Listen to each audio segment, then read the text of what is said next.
El 7 de enero los muchachos se alistaron para hacer la primera cumbre de aclimatación, el extinto volcán Pasochoa, que está ubicado a pocos kilómetros al suroeste de Quito. Lo primero que hicieron al salir del hotel fue ir a una tienda de excursionismo y montañismo, que abundan en Quito, y allí reservaron el equipo faltante para poder hacer las cumbres del Cotopaxi y el Cayambe. Luego de salir de Quito, llegaron a un pequeño pueblo en el que Manuel se aprovisionó para los próximos días de expedición y para la estadía en su campo base. Seguidamente se adentraron en la montaña por una carretera de piedras hasta llegar a una altura de 3.250 metros de altura, donde una reja les impedía continuar con el vehículo. Es hora de empezar a caminar.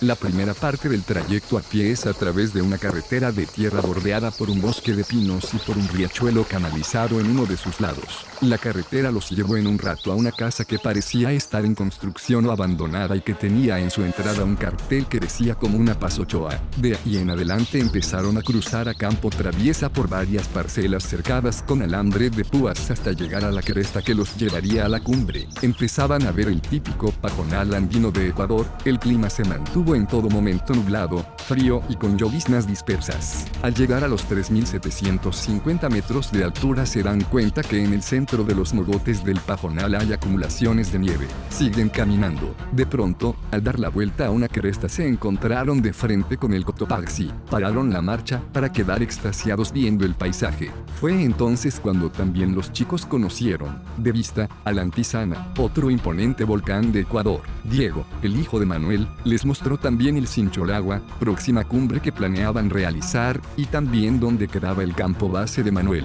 El descanso duró hasta que el frío y la llovizna les recordaron que tenían que caminar para mantenerse calientes. Cerca de los 4.000 metros de altura el camino se empezó a hacer cada vez más empinado, llegando a ser casi vertical cerca de la cima a 4.200 metros de altura. Esta primera cumbre en Ecuador era apenas más alta que el Pico El Águila en Venezuela, pero era la primera vez que ascendían a un volcán. El Pasochoa estalló hace miles de años quedando su cráter en forma de semicírculo. Un dato curioso es que en Ecuador todos los volcanes extintos han estallado hacia el oeste. En la cumbre se tomaron la respectiva sesión fotográfica, comieron y se instalaron a contemplar el paisaje y a imaginar cómo fue la explosión del volcán. Esta primera cumbre se realizó con la intención de empezar el proceso de aclimatación a las alturas. Afortunadamente ninguno sintió los síntomas del mal de alturas. El descenso fue tranquilo y en poco tiempo llegaron nuevamente a la camioneta de Manuel para trasladarse hasta su campo base, que es una cabaña de campo que Manuel tiene para hospedar a los turistas que lo contratan para conocer Ecuador. En la planta alta de la casa quedan las habitaciones. Jesús y Eduardo se quedaron en la que se llama Antisana, ya que el ventanal daba hacia este volcán, vista al este, mientras que Conrad y Ramón se quedaron en la habitación que se llamaba Cotopaxi, con vista hacia el sur.